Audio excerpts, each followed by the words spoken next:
Hello, welcome back to the next episode of the G&A podcast. Very much like Kanna, I too am looking for a few manholes to fill. I mean, manholes. Nope, just man. I'm Droopy-Doo. I'm gonna shut up. And I am your favorite treacherous politician, Sobroni. And welcome back to the G&A podcast. So we talk about all things anime, the good, the bad, and the web. How you doing, Oni? I'm doing tired. How are you doing, Drew? I am also tired. As I told Oni, I like my sleep schedule has just been awful. The way I've just been getting a cute 5 hours of sleep and waking up at 9 o'clock for no reason. Or for different reasons. Wait, what time do you wake up? 9. Oh, I think you said 5. I was about to like, woo. Well, nope. I mean, I go to bed at 4. So it's not. So yeah, is it better? I don't think so. Can I change sleep cycles with you? That sounds amazing, actually. It's. You would think so, but it's not. It's actually not. I mean, yes. Do I want to wake up at any time before 8? No. So I can only sympathize with you, my friend. But yeah, no, we're here doing what we do best and just saying what the fuck we want about anime. We're gonna try to make this a shorter episode only because we started recording this shit mad late. I didn't just look at the time. I said, oh my gosh, like Oni has to go to work. I just ate my edible, so it's literally a race against the clock. I also have to do a different video on top of this after this video. Right. I'm gonna eat more edible. You know, guys, we have nothing but reasons. So yeah, let's keep pushing through. Starting with our news segment this week in anime. According to Anime News Network, Sailor Moon's DIC or Dick. English dub cues finally see the day of light. Dick Entertainment's English dub for Sailor Moon is nostalgic for many English-speaking fans who grew up with the series over 20 years ago. The series featured a different soundtrack from the Japanese version, composed by Bob Summers. I don't know why I read Bob Summers and I mainly thought of Bob Ross. And I was like, wait, what? He did him. Rob Ross. I was like, wait, what? He did music for Sailor Moon? Oh my God. I was gonna freak out. So this online archivist company called Thomas Fann's 1945 Productions, they claimed the audio files from Bob Summers and released the files on YouTube on Sunday. And it's basically like a 40-minute-ish video compilations of just like different sounds. And you know, it's one of those things where I usually oh, excuse me. Oh, sorry, something's in my throat. I'm not a huge fan of dubs, but the Sailor Moon, especially when it comes about the music and stuff, specifically the music, I did not care for the British accents. The Sailor Moon dub is so good though. There's so many awkward. It's one of those so bad it's good dubs. Yes. It's bad. No, it's good only because it's really bad. If you haven't, people need to go look up out of context Sailor Moon dub clips. They're so fucking hilarious. There's one. Do you remember? I need to find it. They have like segments sometimes at the end of the shows, like the PSA segments. I'm pretty sure it was American only, where it's like, "Don't do drugs, kids." Yeah, and they did one with the lesbian Sailor Scout. Was it Uranus? Talking about getting a boyfriend. No. I know what men like. I'm sure you do. I'm sure you. Me and my cousin go manhunting all the time. Oh, Sailor Moon dub. I'm typing in right now. Woo! Oh, that is so funny. But yeah, no, definitely some of the sound cues, and and the background music very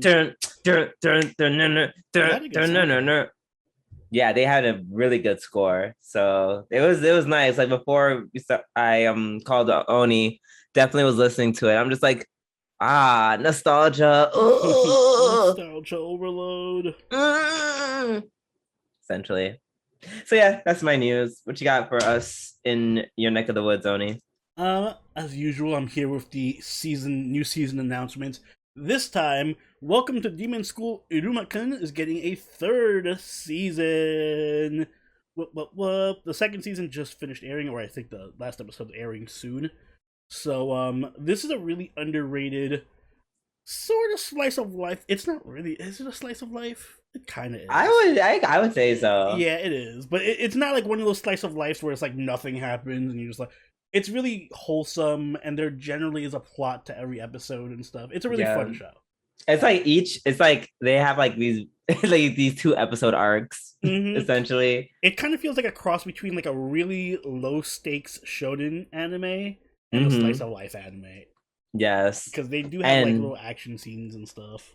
Yes, and it's actually pretty funny. It is. I love all the characters are great. Usually, I'm not one of the people who's like, or I am one of the people who's like, oh, the show doesn't have waifu. Well, first off, the show does have a ton of waifu. But yes, they do. Even the male characters are all great. I love them all. Iruma-kun himself is just adorable. Oh my god, he's best boy. Yes, sometimes I can't decide who my favorite character.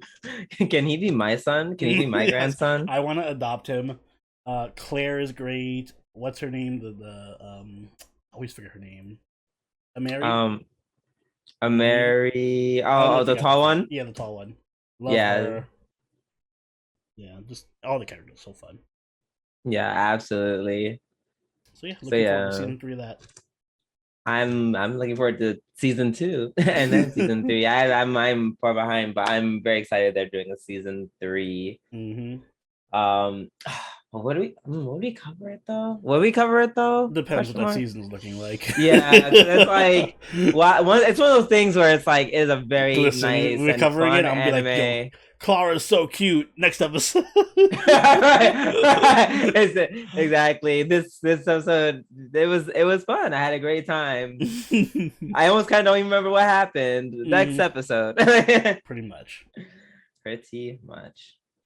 All right. I think that's enough with the news. It's time to move on to the weekly reviews.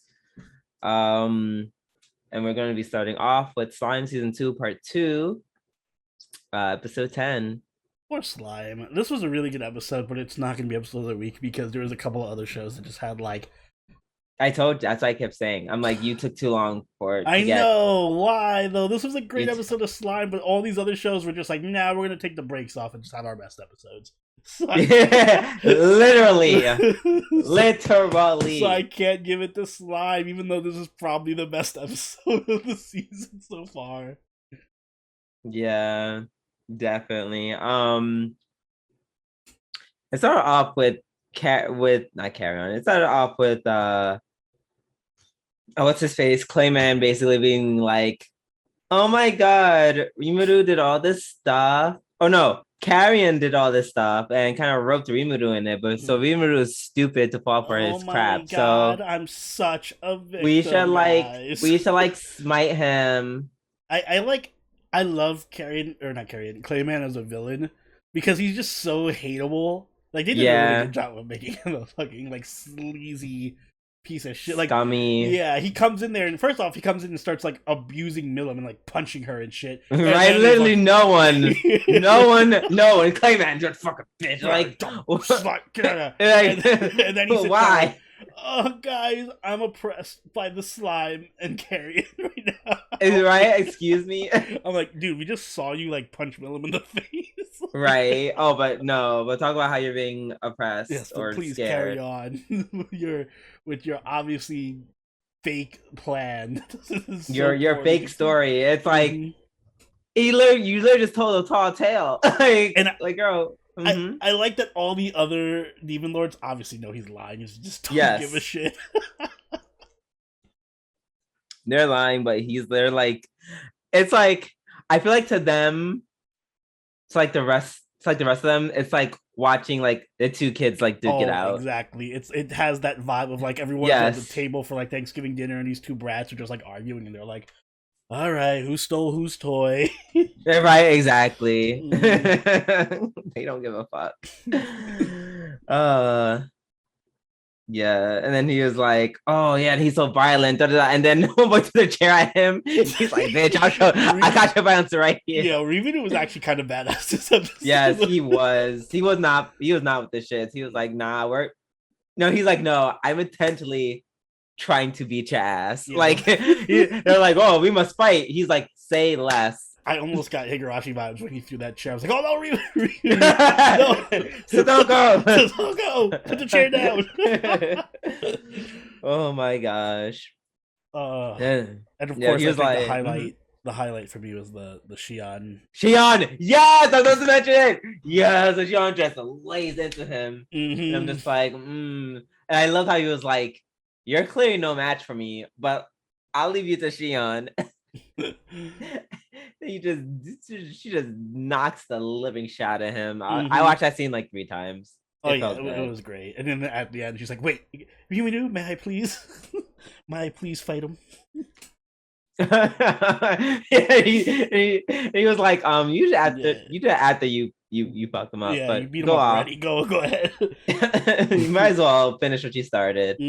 I will say the only thing that I didn't care for this episode was that whole scene with Beretta having that long talk. I'm like, no, this could have been done in like a minute. Just go in there and start fighting. Please. I'll give him a pass just because I like Beretta and she was kind of like cool looking. She just looks like a predator. I kind of like the predator aesthetic. I don't know. It just feels like her design is team. Yeah, it is pretty good. I love once again that Rimuru gets Raphael angry. Oh yeah, they have a little thing going on that's kind of really cute. Yeah, I would say so. I did enjoy Valdora. This was a good episode for like keeping the action aside from what you just mentioned with the whole scene with Beretta. Yeah, besides that like 3-minute slogfest. Yeah, like the stakes kept going up and up and up. Like when Milim countered Rimuru's plan and like was about to punch him in the face, and then Valdora just pops out and takes the hit. Like now I'm excited to see Valdora versus Milim, I'm assuming. Yeah, and it's good to see the fact that, you know, they're not making Rimuru like the strongest badass bitch on this planet. Like he definitely can get beaten by Rimuru. Like not Rimuru, sorry, beaten by Milim. Yes. For as much as they went crazy with the power levels this season, they kind of they still kept exactly. It's still even. It still works out. Yeah, and it's good to know that Shion is as powerful as a fucking lower demon lord or whatever claim. I mean, everyone knows that they at this point Clayman's a bitch. So he is a bitch, but you know he's still a demon lord. He's like the barely passing demon. Yeah, right. He's the D- student or whatever. Right, exactly. You're the way you're barely an honor student. Excuse me. So yeah, that was Slime. It was a good episode. I enjoyed it. Shame about the rest of the season. The rest of the episodes this week are just kind of. I'm like the way I'm just like which one? Like I'm like episode of the week. Who? Who? And like, is it gonna be like a 4th way tie? Yeah, it might be like a 3-way tie for me.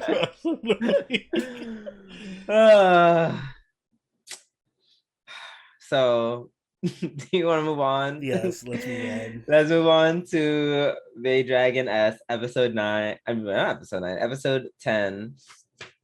New York. I almost made some episode of the week only because they just did New York so well. Yeah, like they did as well as like Jujutsu Kaisen well. I was telling you, not much anime do it that well. Yeah, no, they did a lot of attention. They clearly, I was telling you, Ryan, when we were watching it, either KyoAni had someone in New York just like taking pictures, or they were on Google Maps for like all day. With Street View, because those signs, like even the street signs were accurate. The it was street like signs, 6 and Broadway at one point or something like that. It was like, damn, they got the hot dog stand in Times Square and everything. Although I will say, no hot dog anywhere and any kind of stand costs $6. That's outrageous. Even for a stand. Yeah, I don't know. If it's like you haven't been to Times Square lately. I know, probably. Like, I don't know. Is there like a does that specific stand exist? I don't know if that specific one exists, but I'm pretty sure. That's why I'm just like that sells hot dogs for $6. Not like on a stand. Like I feel like well, they have like those artisanal stands in Times Square, so I'm pretty sure they'll be like, oh, this is the authentic German. Oh yeah. No, I don't mean like those bullshit. No, you mean like just like standard. Yeah, like the standard ones. Yeah, those are like that's that bread. $2 or $3 or whatever. Not $3, probably $2.50. Yeah, probably $2.50. I remember the day when it only cost like $1.50 or $2 top. I used to be able to get a soda and a hot dog for $2. Those were the days. Okay, that's a bit much. Like maybe $2.50. I don't know. Yeah, it was cheap, right? The hot dog was $1. Cheap. Not that hot dog is more expensive than a soda. But yeah, no, the attention to detail was fantastic. She even ended up in Harlem, wherever that was. Did she? I don't know, but she I just made fun of it because she wandered into like the back streets of New York. Not you calling it Harlem. No, we're not doing that. How dare you? No, we're gonna call it the Lower East Side. Well, to be fair, any alleyway outside of like the main street is gonna be shitty looking. It's New York, so it can be anywhere. Exactly. Yes, exactly. So we're not gonna call it Harlem. Okay, fine. Thank you very much. No. But yeah, meeting the new character Chloe from Minnesota. Minnesota.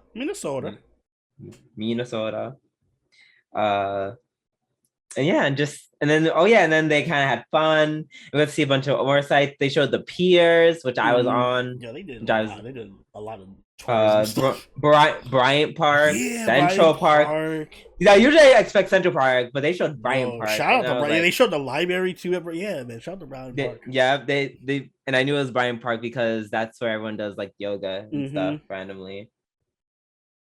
I like the part where they kidnap Chloe again and Kanna just gets make her angry face. Yeah, Kanna's just, this peeves me that my friend is kidnapped. Right? I'm mad. I like that they were leading into this whole really dark storyline where like she was talking to Chloe after they first met, and Chloe was like, yes, I've been kidnapped by the mafia, I think, and then Kanna's like, fuck all that, let's play. Yeah, right, exactly. He's like, let's just play. Drama. I just want to play, mate. Yep.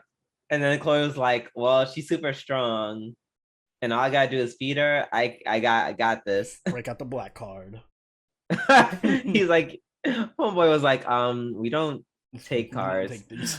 Mind you, if it was a real artisanal one, they definitely would take the card. The only place that doesn't take card is Chinatown. I'm sorry, everyone in New York takes card. Exactly. They would have been like, we take card, we take a Google and Apple Pay. I'm legit sure that even like the street corner, like people selling CDs that they made take cards. They'll be like, what's your Cash App? Yeah, literally. They're like, give me the Cash App. Let's go. Speaking of, oh shit. Okay, I have to actually redo my Apple Pay because you maybe want to check now. Yeah, I'm just like, you trying to sell some mixtapes. Oh no, not at all. No, it just has my old card on it, and I have to put my new card on. Well, even though I never use it, do you use? I hate Apple Pay and Samsung Pay. I don't want it. I feel like that's just an extra step. I just take out my card. I mean, it's actually not. Well, I don't know what you have to do because I always just have my phone in my hand, and I just have to like. True, but is it really that much effort to just reach in your pocket and grab? If to me, it feels like a smartwatch. Like, it's convenient, but it's not so convenient that it's like if I even liked Apple and had like an Apple Watch to do everything, I still wouldn't use it. Exactly. Yeah, so I get how you feel. So yeah, that was cute. The whole Kanna with the lightning and And this is the most like Dragon Kanna I've seen in a very long time. Oh yeah, I feel like they never do Dragon Kanna, but they were like, no, we're going full Dragon Kanna for this episode. And I like it because her dragon form is actually really cute. It's all fluffy. Yeah, exactly. Outside of that first scene though, like that first segment, I don't know. As much as I love Kanna, the second half of the episode was really slow.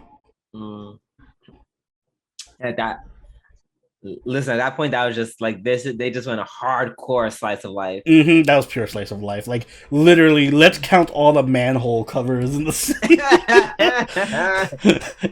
I'm just like, I was like kind of trying to find all the manholes she can. Relatable content. I mean, what? Can't wait to see that on the doujin. I will say I did appreciate the little thing they had where Toru was following her and they like went back to the episode and like showed her in all the different spots. Yes, and I did double check. And she is indeed in those spots. Indeed. So bad perception on my part for not noticing it the first time around. I mean, it's really hard to notice her. Well, except for the second one when they're like on the steps. Yeah, what you understand because her hair like clashes against the stairs. Yeah, it like super pops. But you know when she was in the back, like across the street, like she was barely visible, barely visible. So you know, I don't blame myself for that. I guess I'm just too tough on myself. Yeah, it's literally it's a comedy. Like that's not. I'm not here to be a detective. That's another show we'll talk about. All right, let's move on to Higurashi no Nakukoro ni Sotsu episode 12. Yes. There's one scene that I actually loved in this episode. One moment, it wasn't even a scene. Do you know what it is? Was it Sotoko's eyes when she's watching the house on fire? Oh, okay, two scenes. That was one of them.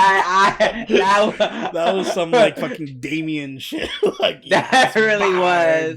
That literally was that meme of the girl looking at the camera with the house on fire. That literally was the personification of that. Oh my god! I'm sorry, so I was like, Satoko, why are you smiling and laughing? Rika's dead.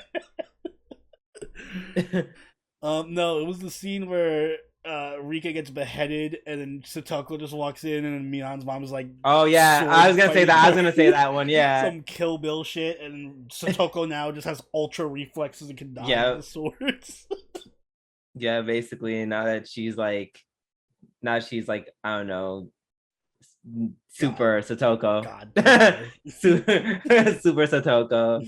She dodged everything and then blew her brains out with like the most like CGI animated bloody scene ever. Like it was like N64 graphics on that. Right? It was like why the blood coming out of her is from like another dimension. I don't understand. Satoko shot her so hard it went through like the fragment realm and came out. Right. I mean, at this point, Satoko just really she doesn't even need a gun. She can start dodging sword swipes and shit. Like, sorry, Rika, you're kind of fucked. I don't think you're gonna win. Yeah, me neither. Poor thing. Where's your CQC skills, Rika? All this time you didn't learn CQC? Okay, so let's talk about that. I'm like, this time, so like, meanwhile, Satoko is like, let me accrue all this knowledge and what have you, and learn how to fight and stuff. Riku's just like, Nipa, and then dies. Nipa, I'm dead. Like, good job, girl. I gotta learn some skills. Grind. Yeah, she has the Mamba mentality. Exactly. We also I don't know if it was me learning or is me remembering, because Han knew this episode talks a lot about Rika and refers to her as her daughter. She's like a descendant, I think. Like a descendant. Like a great grandmother or something. Yeah. So I'm saying that's what she meant. But then she talks about something that like her daughter did. Like, is she also referring to Rika? That's what I'm confused about because I'm just I like don't know if it's like directly Rika or she just refers to Rika as like, oh, you're like my daughter because you're like yeah, because she said symbolically this her would have daughter. happened specifically because something my daughter did, Mm-hmm. and I'm just like, You know, okay, when but she what said did that, Rika I was did? also thinking like, wait, is Awa her daughter? No, I know, but it'd be a great plot twist though. yeah, that it would be actually. Um, but yeah, and then it reminded me that yes, it's Tanyu who gave her the ability to loop. Mm-hmm. Um, and then they showed um the world where Hanyu is actually like came in, which was that the actual arc that happened in the original? Yeah, that was like Kai, like towards the end. Okay, I didn't remember Ganyu dying. She I think she was there twice. Like the first time she fucked up and got shot Takano. by Takano, but then the second time she succeeded and like the bullet missed or something. Got you. All Mm. right. Excuse me. I also enjoyed the when Totoko went into the storehouse to get the sword. Which, by the way, I'm stupid. I didn't connect the two things. Like, oh yeah, of course Totoko took the sword before we can get to it. Yeah, hello. Yeah, I didn't think about it. When Totoko took the sword, and then she like flings it up in the air because this is the one time she's clumsy and doesn't know what the fuck she's doing. She and almost killed her. Imagine if permanently like that's she just trips the sword and impales her. Credits like roll. like girl, if Thank you if that would have got you, it was like you're not coming back. Mm-hmm. Period. Like you don't not even to a world without Rika. Exactly. I mean, probably where you're headed to, it might as well be a world without Rika. Mm-hmm. But yeah, it looks like there's an Anu Aua confrontation coming up next episode, which I don't think is gonna work out well for Hanyu. Hanyu, no, because she said, "Wow, it's my failure." So I'm assuming that you made Hanyu somehow. Probably. Yeah. And then oh yeah. So also fuck Satoko for getting Rika into trouble even before all this started. Oh yeah, the flashback. Yeah, we got in trouble with something, and then Rika got like severely beaten. Damn, they beat the shit out of Rika. Like she's even younger than where she is now. A lot of like child abuse this week, actually. Yeah, my shows fucking out. Children getting beat out here for nothing.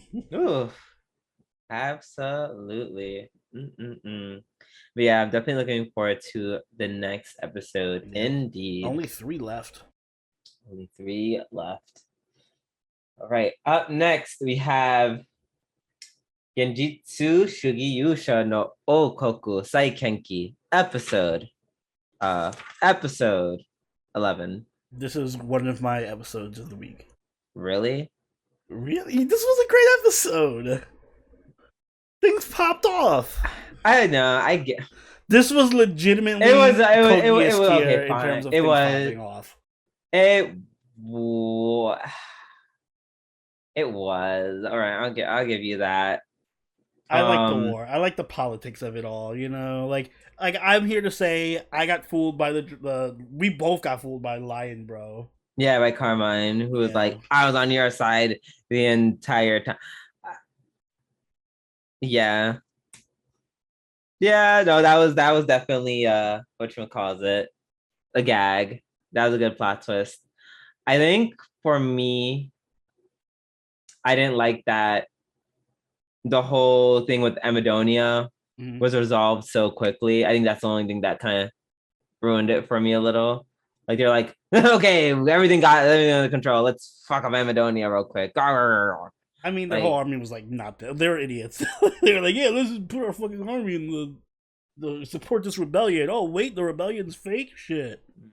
I think for me, my problem was that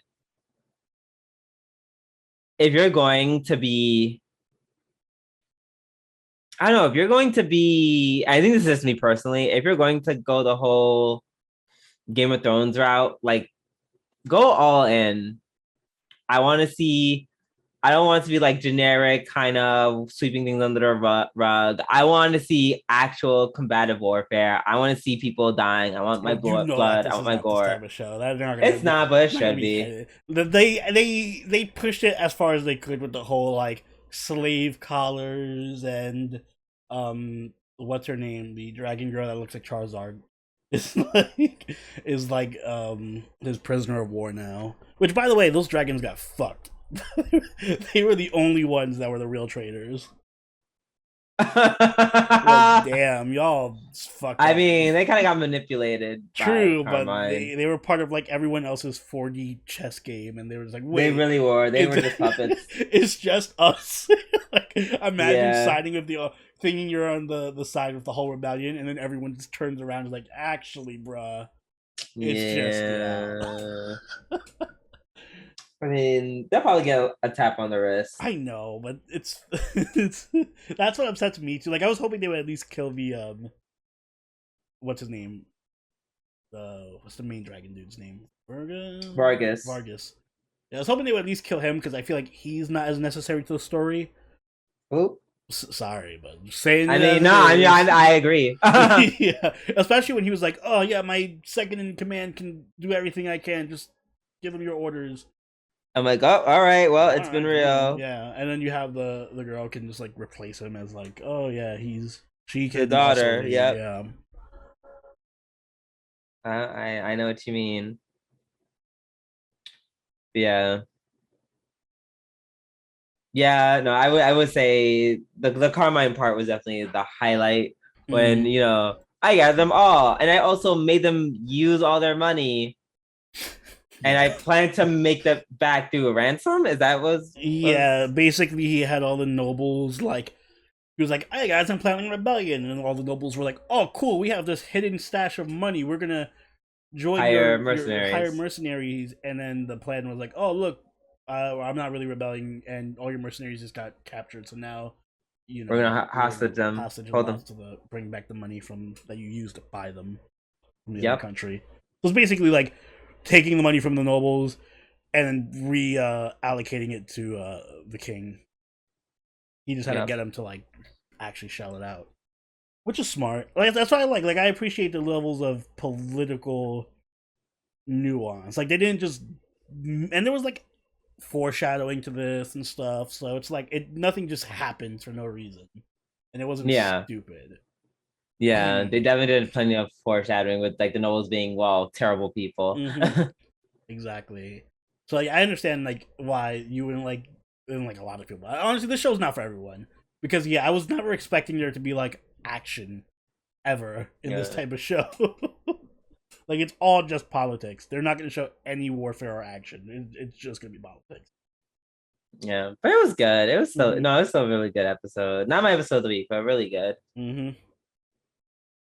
Also, what's her name in the Spec Ops outfit was really cute. Yeah. So. Jura. Yeah, she was cute. Yeah, but I will, like I said, I will say, just a politics anime without the war. Politics. It's like a better Log Horizon season 3. It is a much better Log Horizon season 3. That's all this is giving me. Listen, I'm a politics nerd. I know that this show is not for everyone. Nerd. If you like politics, first off, if you like politics, there's something wrong with you. Yeah. But if you like politics, not you telling on yourself. I am telling myself. I'm self-aware. There is something wrong. But if there's also something wrong with you and you enjoy politics, you'll like this show. Yes, and enjoy it. I don't mind politics. I just want with some war. That's it. Like, that's why I like Game of Thrones. It was like politics and bloodshed. Yes, this pleases me. I feel like most people felt the same way. Probably. All right, let's move on to Magia Record Season 2, Episode 7. Is this one of your episodes of the week? I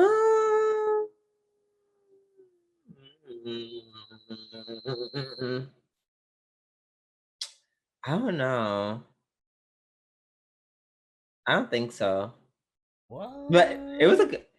I don't know. It was a good episode. Like it's like don't get me wrong. This is a really good episode. It's like all episodes are really good. So it's like you're asking me to pick the best, like the best off of like. I mean, I'm a bunch of good ones. I'm cheating, so yes, I know.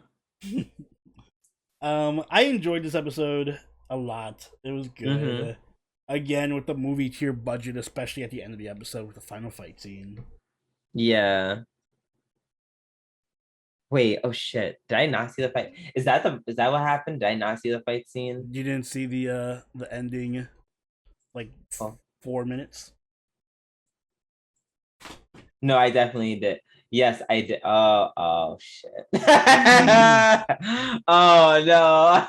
No. Wait, are we getting another live reaction? No, I saw it. No, okay. I didn't see it. I'm just looking back at it. I'm like, fuck. Now I remember it all over again. I'm sad. Had a great ending sequence. it really did not. Listen, I appreciate what it's doing because it can't be like traditional Madoka where everyone just dies. Dying all yeah, but at least they kept the body horror element intact. We're like, we can't kill them. We can at least mangle them like corpses really badly. Yeah, Jesus. Oof. Yeah, it's rough. We're gonna save you to the power of friendship and love. Oh, shit. It did not work. No, we fucked up. I think we fucked up. We fucked up, and mommy. I don't know what happened with mommy. Did she like dodge or something? I don't know what happened with mommy, but Tsuruno Tsuruno just didn't work. Yeah, sorry about that. No, it kept the whole theme though. It was like it subverted my expectations, like Madoka used to do. Yeah. Like, oh wow, the power of love and friendship. Why did I think the power of love and friendship would work in Madoka? I'm stupid. Of course it would. No, I'm stupid. Of course, it's just death and destruction. Listen, compared to the original, it was things were. Kind of cute, and then it was like homegirl became a monster, and it didn't buy into the whole like everyone's like they did the whole thing where it was like everyone's getting together and they're all like teaming up. They even did the thing with the coordinator and Momika being like, "We're gonna help each other," and it had me buying into it, and then despair. Yeah. Fuck. Okay, this might be. I might split this up for episode of the week. But am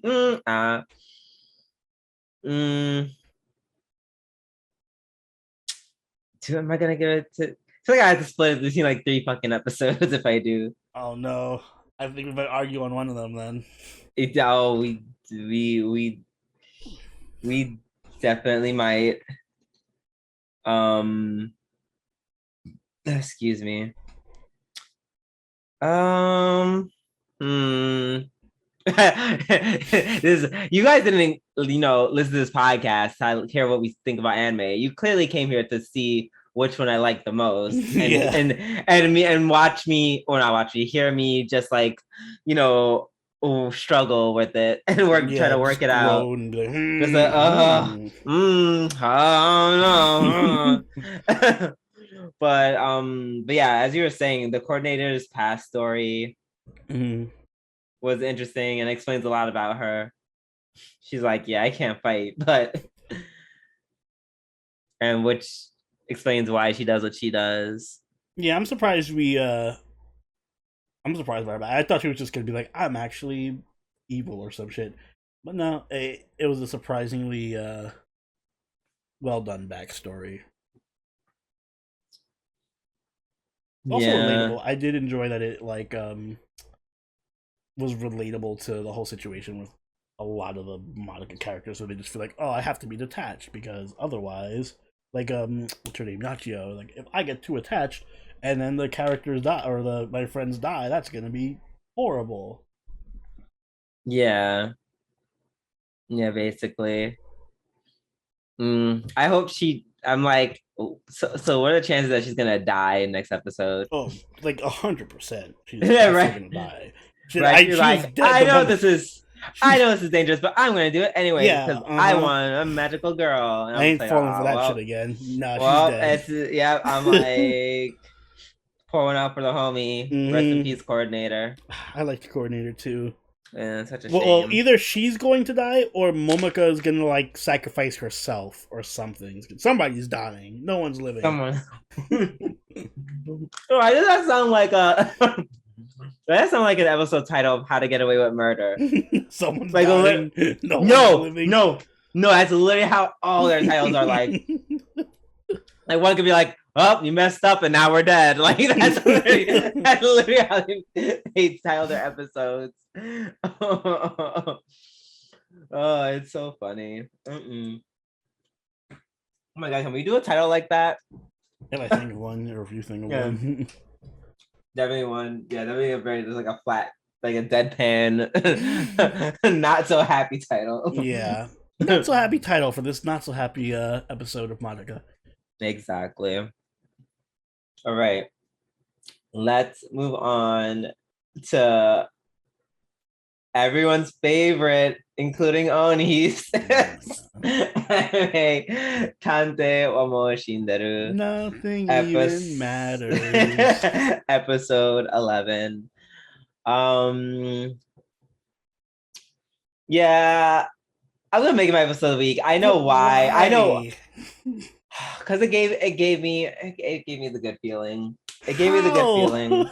It gave me no feeling because nothing matters. Everyone just lives. First off, siesta. Everyone is just siesta now. Like they're all just. We're all siesta. We're all siesta down here. Yes. like I know. It's kind of hypocritical of me to say this because I'm like in the very first episode I was like, oh, dare you kill Siesta, bring her back now. And I think at one point I even speculated like, oh, Siesta's just gonna take over what's her name's Natsune's body. But I did not foresee that. I did not see that coming. If I didn't say it on the podcast, I totally should have because I was seeing that for a long time.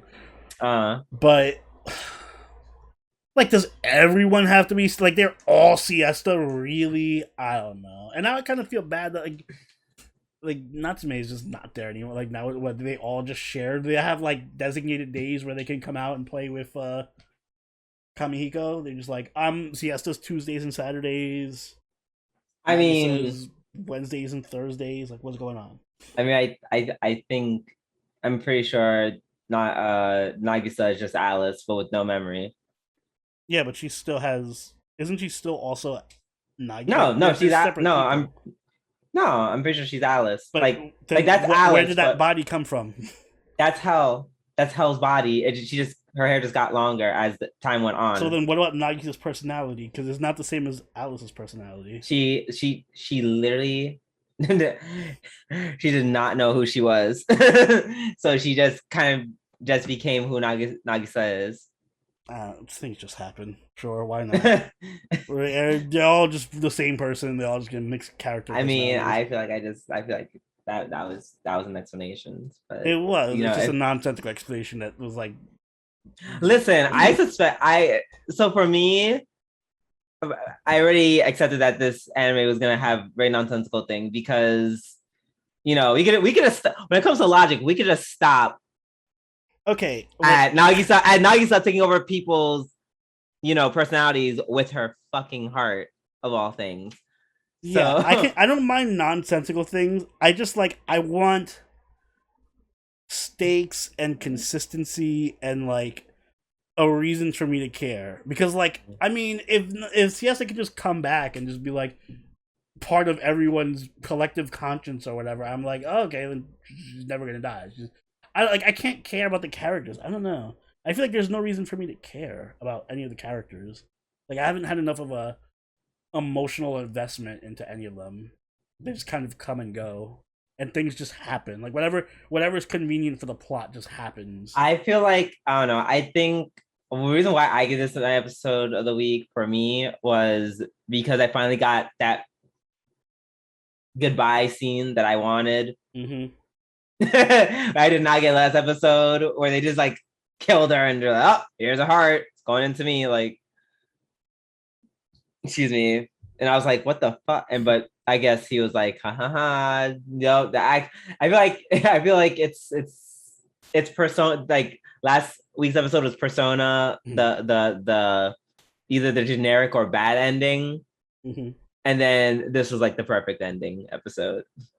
I don't know. For me, it's just I can't. I don't feel attached to any of these characters. I think like the main issue also for me is just I don't like Kimihiko. He's just kind of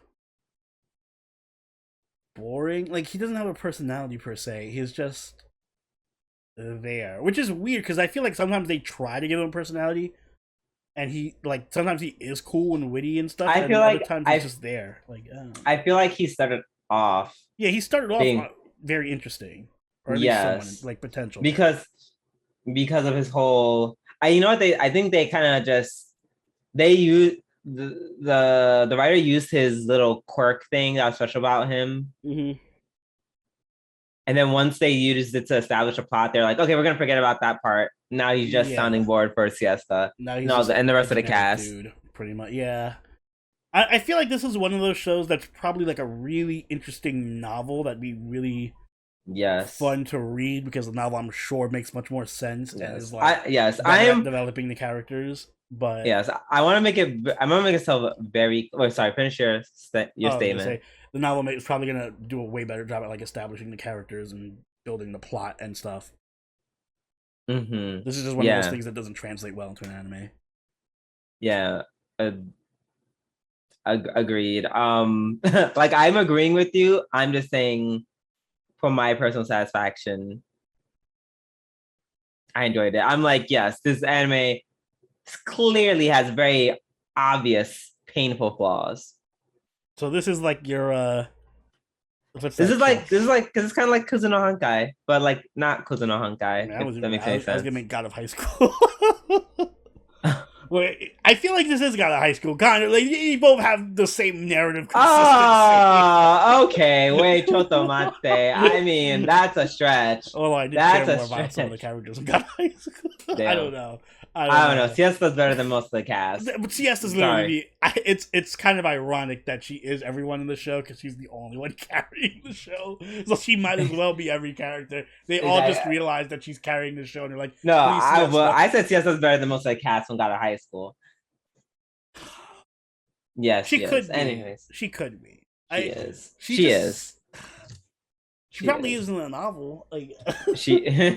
I don't know. Like I can't get attached to Siesta. Like I agree and I don't agree. I don't know. It's weird. This show makes me feel weird. It just is. It just like I said. It's like I just accept it. I just accept it and keep it moving and just stick to the parts that make me happy. Yeah. Like if I were to look at this show, I swear to God, I couldn't like cut off like 50% of the show and just keep the scenes that are nice and make me feel warm inside, and it'd be like a 10 out of 10. Like I know where you're coming from, but then there's like the part of my brain was like, none of this makes any fucking sense, and none of the characters are consistent at all. So anytime I think of like Siesta being like a cool and interesting and 10 out of 10 character, I have to also think about her just being like completely illogical in all these other different ways, and not like it just feels like a loose collection of scenes where sometimes the characters are amazing and great, and then sometimes the characters are just there and doing nothing.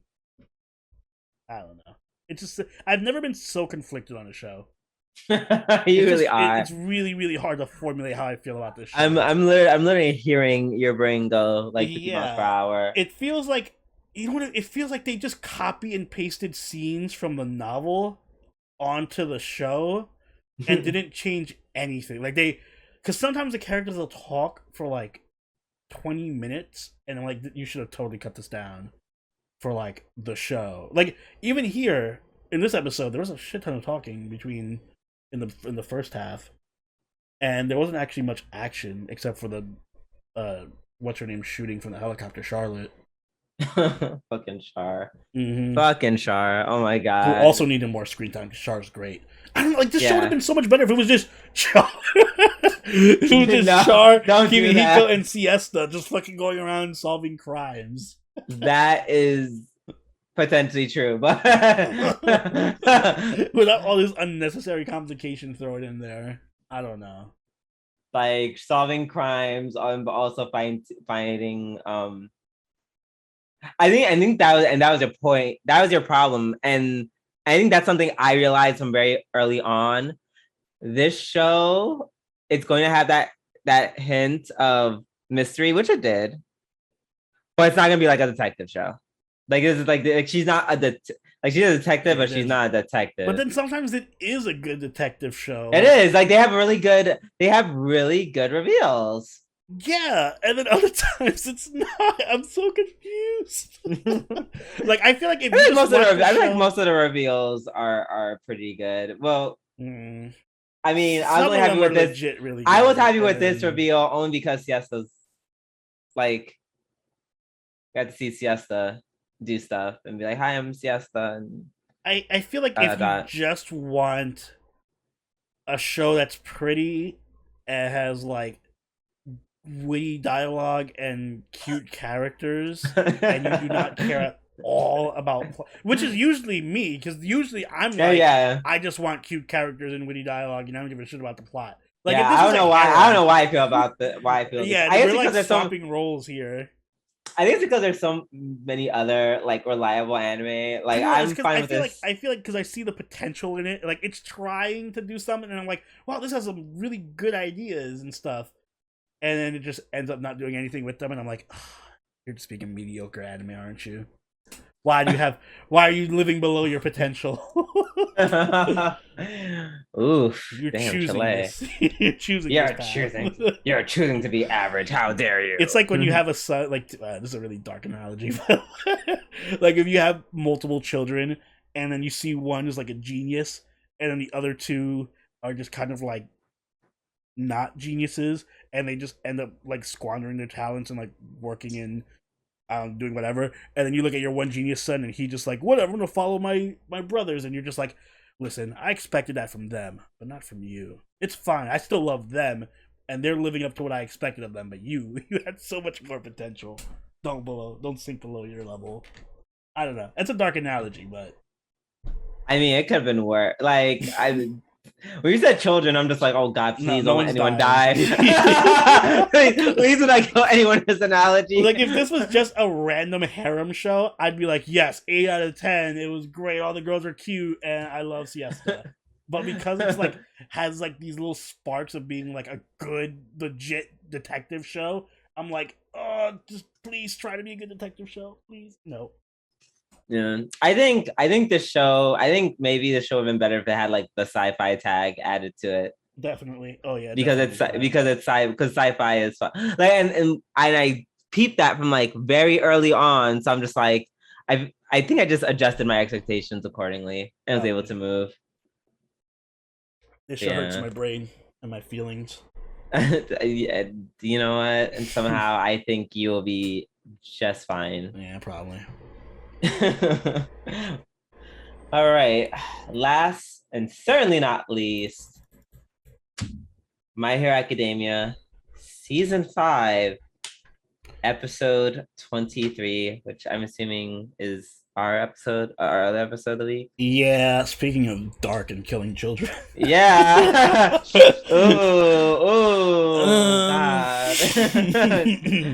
Oh, that segue hurt my feelings. Yes. Not as much as it hurt everyone else in this episode.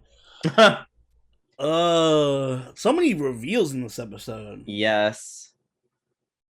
First of all, can you just talk about Redestro's quirk and be like, I'm like, exactly. Yo, if we can take my quirk all the way back to like 13 years old when I was in the closet, I'd be a god. I'd be a god. Give me that quirk. Word. I'd be a god.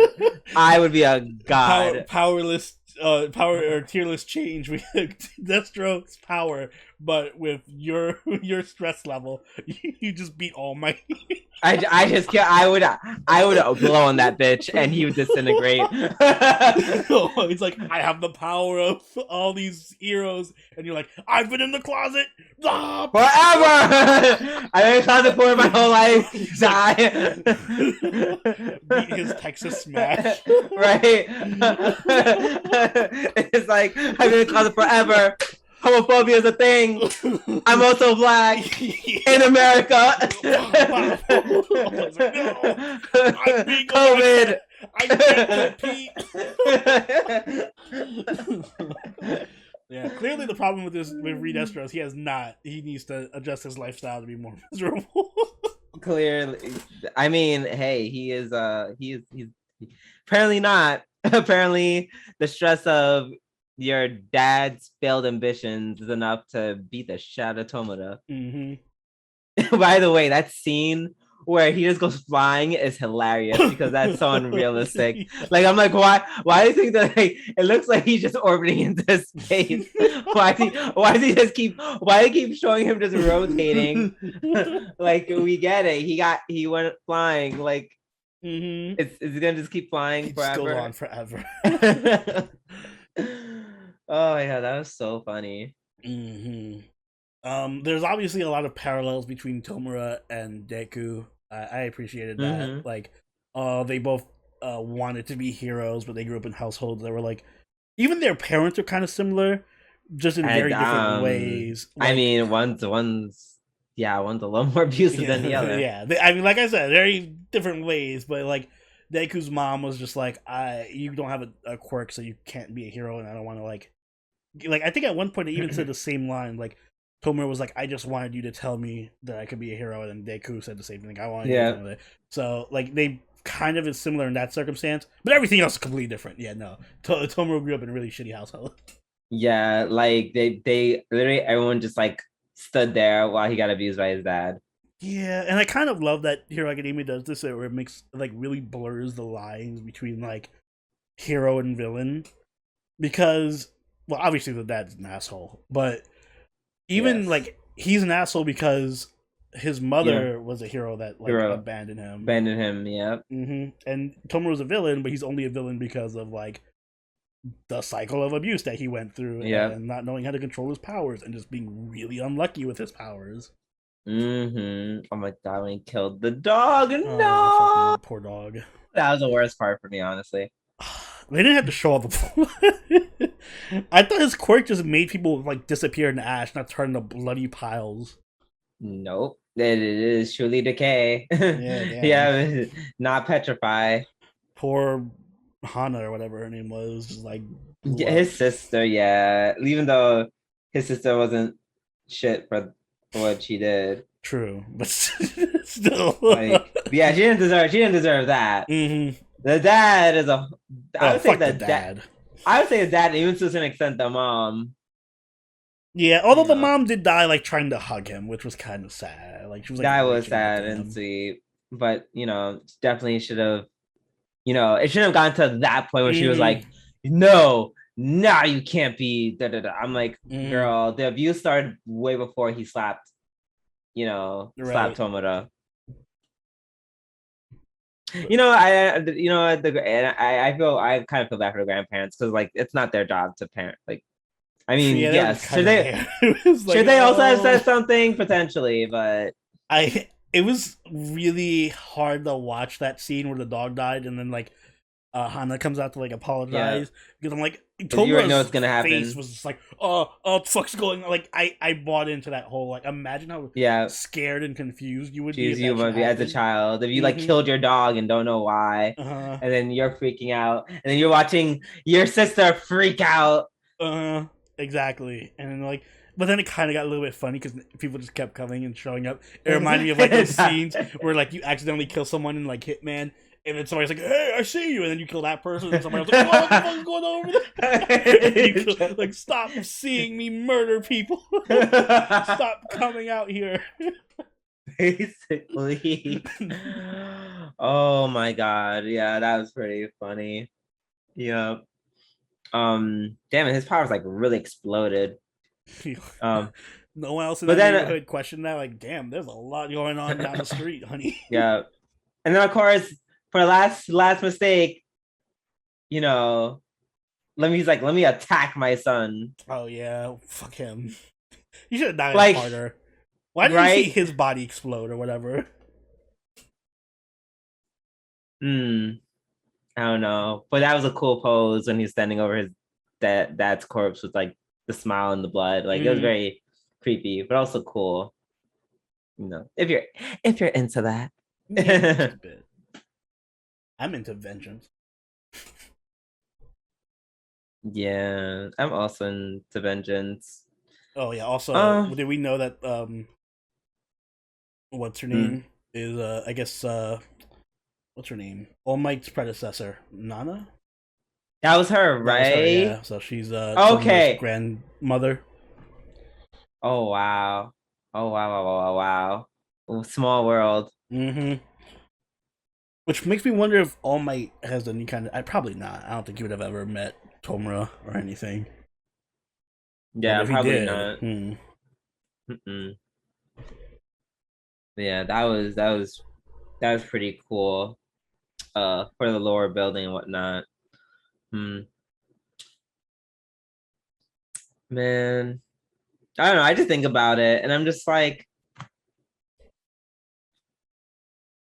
I don't know. Well, no, never mind. I was wondering, like, oh, did his upbringing, like, warrant him to become a villain? And I don't think that in itself was enough. mm-hmm. Like, I know some people in the chat are gonna be like, girl, he killed his whole family I and mean, destroyed his house. Of course, that should make him a villain. But I'm like, people accidentally shit done happens. worse. Yeah. Yeah, people actually done worse in anime. I can't think of any off the top of my head, but they accidentally done worse. What's his name? Um, Oh fuck, Naruto's guy. Itachi. yeah, exactly. Itachi that killed a He lot won more up. than his family. He won up. Exactly. Tomura. What calls it? Violet Evergarden. She killed more than just 5 people. True. But Killed. I feel like what makes Tomura have to turn into a villain is kind of just like, is there a good way to use his power? Like, it just feels like he's kind of predestined to be a villain because he's just like, oh, I could just decay it. Like, how am I going to use that in a non-villain way? Like, You I can can't use. decay not people. I feel like that's very difficult to do. Like, just don't touch anyone. I would say probably it'd be a thing. You probably have to have like a technology that allows them to easily like put on like a gloved barrier and take it off. That's Maybe. something that would make it easy to like come But on even and then, come I feel off. like there's like too much potential for collateral damage. Like, what are you gonna do? Like, if somebody's hiding in a building, you're gonna blow up the entire building to get them or something. Like, it's I too mean, destructive of a power. I feel like he could. I feel like you can control it. Like it's clearly linked. Like most quirks are linked to your emotions, so you can like cause like little decays and things, and not bring down a whole building. Like obviously, there's a difference between watching Tomoda and like in like the past seasons kind of just do his thing, Mm. and then Tomoda when he first discovers his powers and destroys his house in an instant. True, I guess so. Like he killed his mom without even touching her. Mm-hmm. Like his powers just spanned that far that it just killed her. It's kind of like a Medusa effect, where Distance. it's like he just looks Yes, at you and you turn to stone and die. But exactly. So maybe he could have been a hero. I'm sure that's gonna how it's gonna end that way. Where Deku's like, I'll teach you to be. I'll be the hero, and you can join the I feel like hero. he's going to die or go to jail. He's definitely Like, going to die or go to jail. He's definitely like killed people. Not, we can um, all be heroes. yeah. I would say the obvious shift um is definitely all for one. Mm-hmm. Yeah. But without that, it makes me wonder, how what would have happened. I guess it is easier for him to become a villain after that. True. I mean, on the flip side, if his parents or his father in particular wasn't so abusive and they're actually like Yeah, tried to, help him find his quirk instead of being like, we're gonna beat the shit out of you anytime you like, I'm pretty sure it would have been a exactly, lot better for him. Maybe not turning exactly. out for a Like villain. he killed his dog because he was having a mental break. Mm-hmm. Although I do wonder if he did. Well, no, like, it is tied to emotion, so I guess anytime he would have been mentally distressed, he would have found his power. Yeah, exactly. I think his quirk manifested, but just in a like it was gonna manifest eventually, but just Mm-hmm. unfortunately it just came at that time. Like, Exactly. Poor dog. but yeah, poor dog. Yeah, F in the chat for the dog. And I guess the sister. I guess. Yeah, I guess. Yeah. For the sister. Thank you. Dot. All right. Well, that is the end of our weekly review. So for the fill arc, and we're gonna try to keep this very quick. In interest of time. Shit, did I lose it again? Bro, the way I keep losing this one thing, and I sent it to you. Oh, here it is. So some shit happened in the Genshin community, which, as you know, we are very like we're in the Genshin life. We love Genshin. We play Genshin. It's great.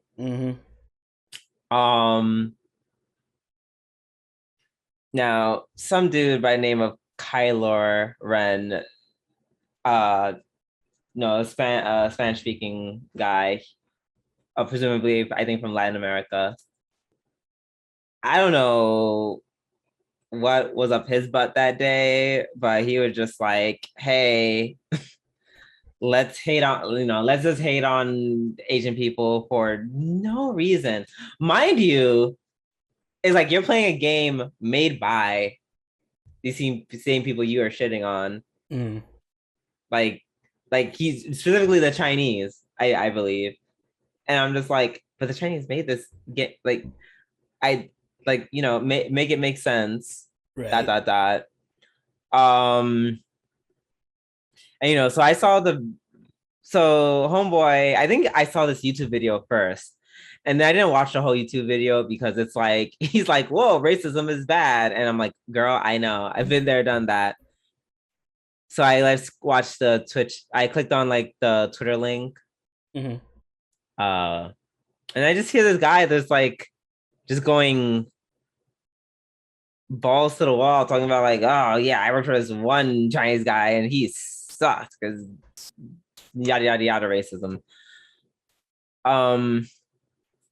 Yeah, I'm just like, girl, you're stupid. Like, I don't understand. Like, you're making fun of people who made this game for you.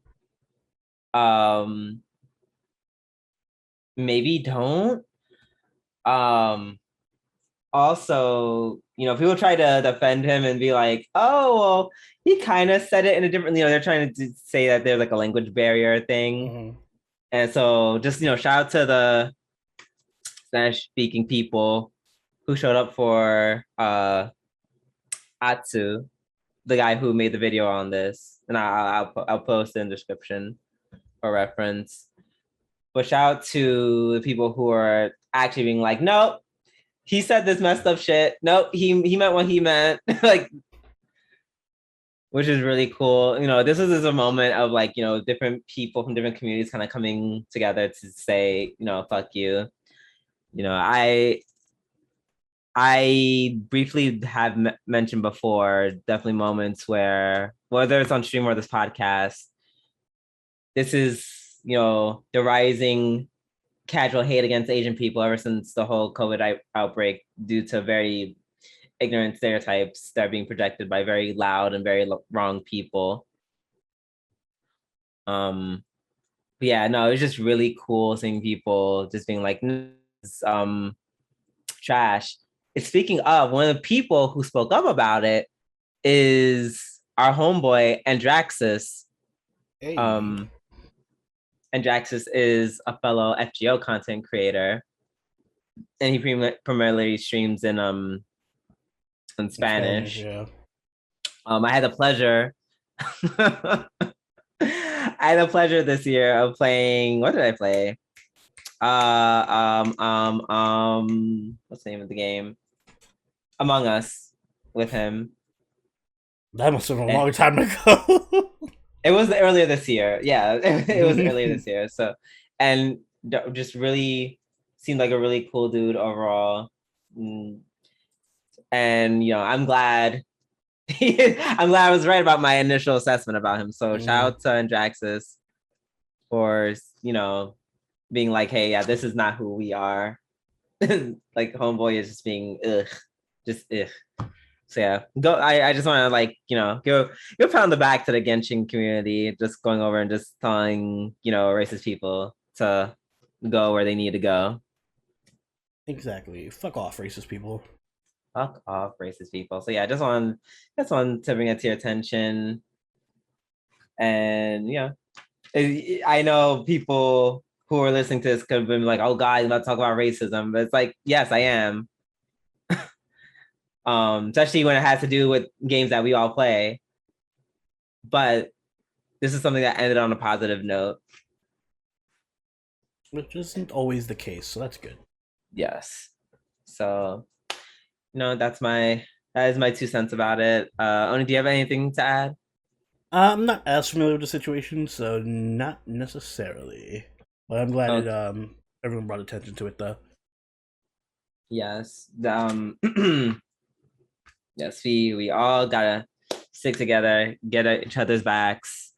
Oh God, there's another quote that I had. But y'all get the message. Peace and love and all that good shit. Yeah. Oh, Oni's trying to get his ass out of here. So with that being said, this is the end of the filler arc. Also, the end of the podcast. Oni, if you be a dear and take us away. Guys, if you enjoyed this episode of G&A Podcast, make sure you hit that like button, subscribe, and join the Discord, all linked in the description down below. If you'd like, you can even become a patron or channel member, just like all these lovely people on screen right now, and get some awesome benefits. And Drew, do you have anything you'd like to add?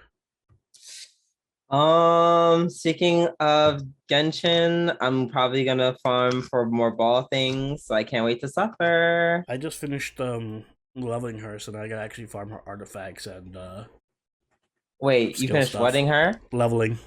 Oh, you got her to I'm 80, 90? 90. Oh wow. The way I'm stopping at 80, but well, you always stop at 80. Do you have any characters that are 90? Yes, I have the Luke, I have Ayaka, I have Klee. I think is Ningguang 90? Shit. Oh, yikes. I gotta work on Ayaka. Oh, you don't have Ayaka 90. Excuse me. It takes forever to farm those goddamn sakura blossoms. I mean, also, her and Ball need the same materials for the sword. What you call them? Oh, you mean the guards? Yeah, the guards. Oh, you mean the way you mean the way everyone needs them? Literally, I'm buying them from the shop. I don't care. You haven't before? I was saving that for rolling. But I guess not. Fuck that. Nope. Anywho, if you guys blah blah blah blah blah. Until next time, this has been Soberoni and Jubidu. We'll catch y'all later. Bye. Bye.